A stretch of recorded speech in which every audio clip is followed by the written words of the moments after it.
weligaa beri ma shiishe. Beri ayaa shiilooya maanta. Horta ani beri aan aqaanaa.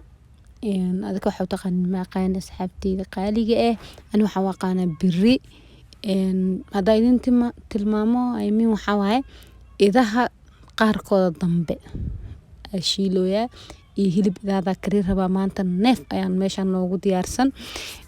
Neef oo ida ayaan noo karinayaa maanta. Marka sida u karinaayo insha Allah waxaas asxaabtaada ugu faa'iiday.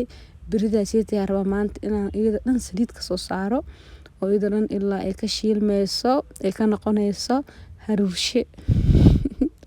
Ana haruurshe waa aqaanaa. Adika waxa u taqaanin ma aqaani haruurshe calashaan way shiilmaysaa yaryariis ay noqonaysaa gaduud hadda si waaweynta markuusin. Marka wasku soo laabaneynaa asxaabteyda qaaliga waa kana sida noqotay idinma tusin waqtiga ay ii saamixi diiday.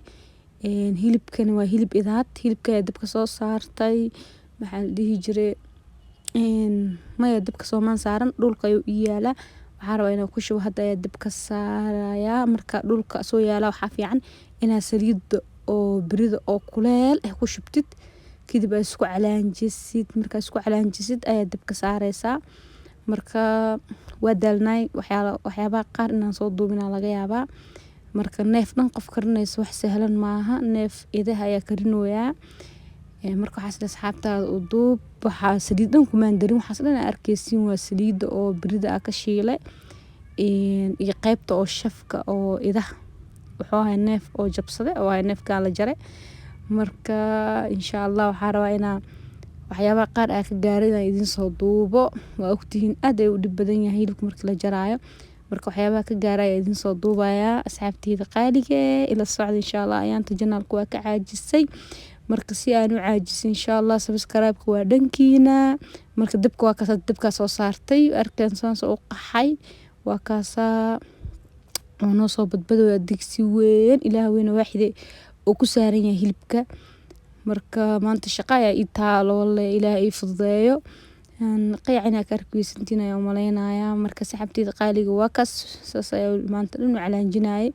Waxaan rabaa inuu maxaa la dhihi jiray oo si fiican oo bislaado oo shiilmo hilibka naqayo hilibka aragga gacanteyda ay iska fidfidsanayaa waa idin salaamay oo maleynaa ku dhaca camal waa insha Allah asxaabteyda isma dhaafin ayaanta janaalku waa ka caajisay.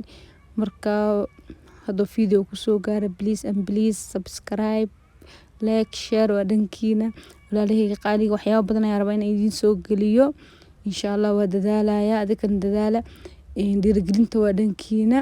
Marka saas ayuu noogu badbadaya maanta shaqada ii taalo Ilaahay ii fududeeyo. Waxaa laga yaabaa in waxyaabaha badan aan ka soo gaarin oo idin soo gelinin.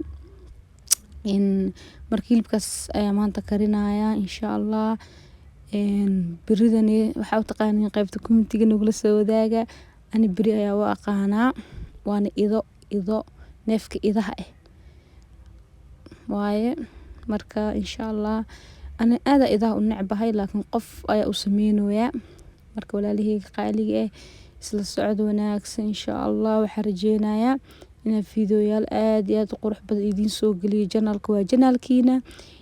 Anigana waa walaashiina Qruuja insha Allah waxaan rajeynayaa inaad subscribe-ka video ku soo gaaro iyo like dhac community-ga dadka iskale ku dhex rafta waxa rabtiin ku soo qora. Marka insha Allah waxaan rabaa inaan idin soo geliyo fiidiyoyaal badan oo timaha nafaqo marka waa soo wada insha Allah isla socod wanaagsan ismaana dhaafin. Marka walaalahayga qaaliga waa kaas ayuu noogu badbadaya hilibka. Marka wili koolo ma joogo.